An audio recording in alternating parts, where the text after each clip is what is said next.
লাক্সেমবার্গে না আসলে এই জিনিসটা কিন্তু জানতেই পারতাম না।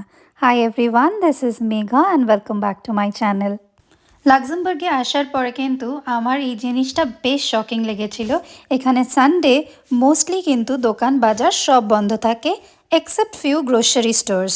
আফটার কোভিড এই নিয়মটা করা হয়েছিল যে একটা অবধি গ্রোসারি স্টোর্সগুলো খোলা থাকবে, কিন্তু মোস্টলি জামা কাপড়ের দোকান, জুতোর দোকান, ইলেকট্রনিক স্টোর এগুলো কিন্তু সানডে সব বন্ধ থাকে।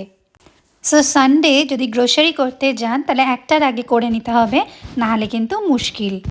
কলকাতাতে সানডে মানে কি একটু লেট করে উঠলাম, ব্রেকফাস্ট করলাম, তারপরে মার্কেটে বেরিয়ে গেলাম। কিন্তু লাক্সেমবার্গে সানডে সিনটা একটু ডিফারেন্ট। এখানে সানডে সকালে অনেক সুপারমার্কেট খোলা থাকে, তাই গ্রোসারি করতে হলে সকালে করে নেওয়াটাই বেটার। কিন্তু বেশিরভাগ জায়গায় দুপুরের মধ্যে কিন্তু সুপারমার্কেট ক্লোজ হয়ে যায়। ও তোমার সাথে মেজারিলেতে যেতে চায়?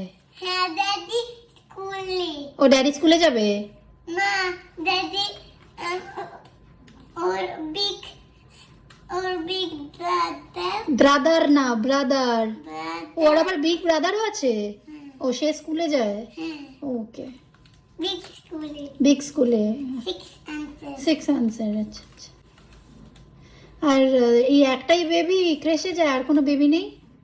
হ্যাঁ কোথায় তারা? এই মধ্যে ক্রেশ। ওর মধ্যে ক্রেশ আছে? তাই এখানে এখন স্যাটারডে বা ফ্রাইডে গ্রোসারি করে রাখাটাই আমাদের একটা হ্যাবিট হয়ে গেছে। ভিডিওটা ভালো লাগলে লাইক, শেয়ার আর ফলো করতে ভুলো না। আজ তবে আসি, কাল আবার কথা হবে।